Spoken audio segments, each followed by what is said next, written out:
ओम ब्रह्म सत्यम सर्वधार। आज संत कबीरदास जी की वाणी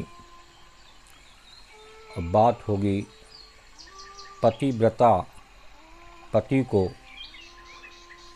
किस प्रकार भजती है, कैसी आस्था होती है उस पति में जो उसका नाम भी नहीं लेती और जो श्रृंगार करती है वो उस अपने पति देव के लिए करती है।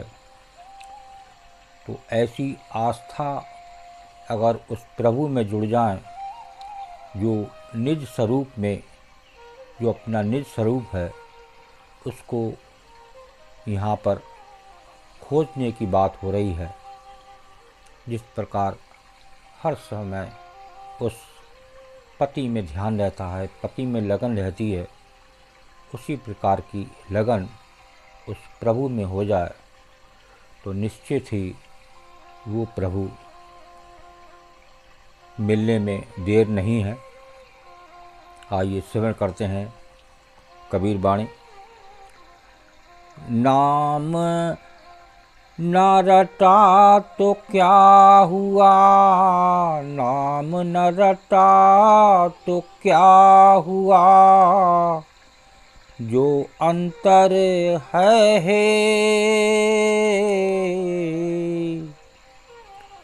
पतिव्रता पिब को भजे, पतिव्रता पिब को भजे, मुख से नाम न लेत कबीरा, मुख से नाम न लेत। नाम न रटा तो क्या हुआ, जो अंतर है हेत, पतिव्रता पिब को भजय, मुख से नाम न लेत। जिस प्रकार ये वाणी संदेश दे रही है मुख से नाम न लेत, उसी प्रकार प्रभु का सिमरन होता है जिसके अंदर जीव मुँह ना खुले, मुँह ना चले, जीव ना चले। ऐसी बात इस वाणी में कही जा रही है संत कबीरदास जी द्वारा। इसको समझें। यदि अपने हृदय के भीतर निज इष्ट का सच्चा प्रेम है तो उसका नाम मुख से नहीं भी रटा तो क्या हुआ। मुख से ना रटा जाए तो कोई बात नहीं, लेकिन एक मन से, एक भीतर निज स्वरूप से प्रेम हो।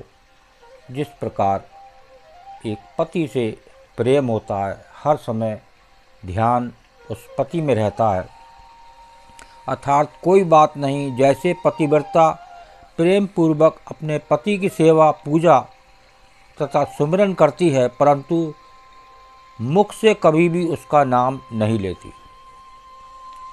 देखिए, आज इस कलयुग में इतना फर्क पड़ा कि जो महिलाएं हैं, जो वो पति का नाम लेने में नहीं चूकती, लेकिन जो पुरानी महिलाएं हैं आज भी इंटीरियर में जाएं तो वो पति देव का नाम नहीं लेती। किसी दूसरे से कोई पूछता है तो बता देना भाई कि इनका क्या नाम है। कुछ लोग इनका के नाम से संबोधित करते हैं, तो इसको थोड़ा सा समझें और देखिए एक वाणी और क्या संदेश दे रही है।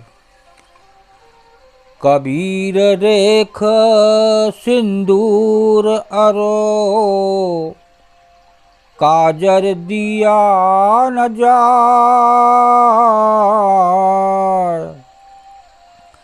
नैनन प्रीतम रमी रहा, दूजा कहाँ समाये कबीरा, दूजा कहाँ समाये।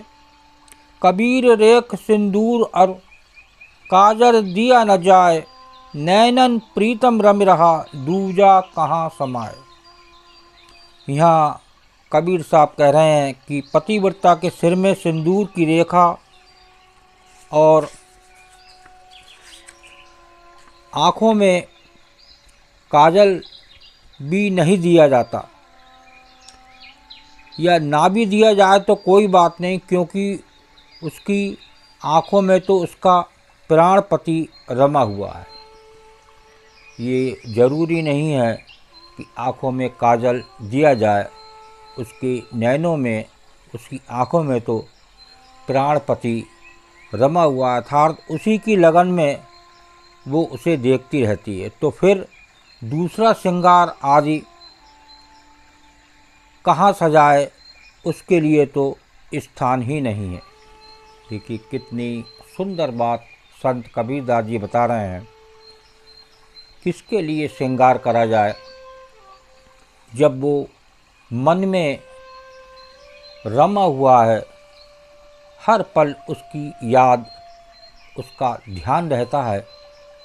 जिस प्रकार आपने देखा होगा, जो घर में स्त्रियां काम करती हैं और अपना बच्चा अपने घर छोड़ के आती हैं, तो काम तो वो घर घर करती हैं, लेकिन हर पल ध्यान उस बच्चे में रहता है, उस स्त्री का काम करते करते।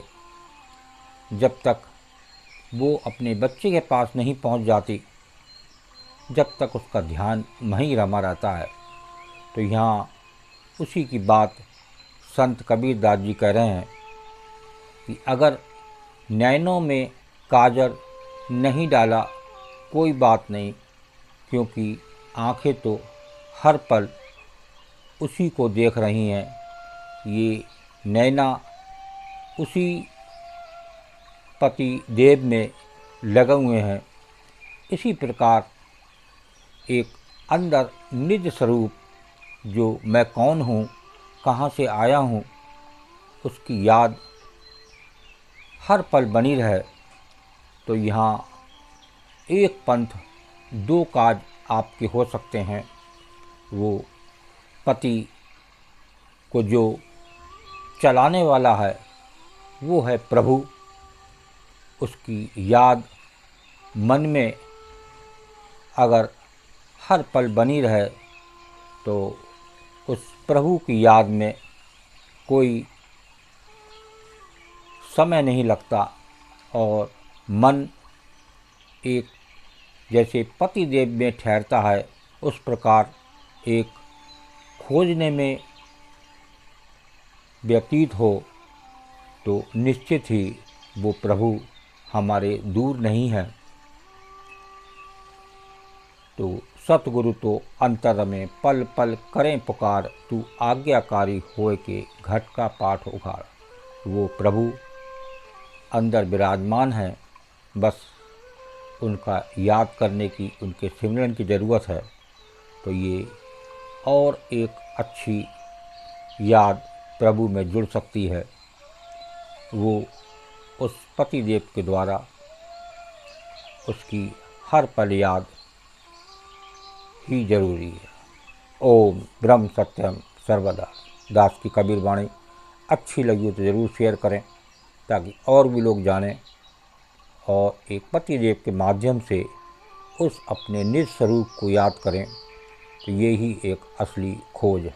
ओम ब्रह्म सत्यम सर्वदा।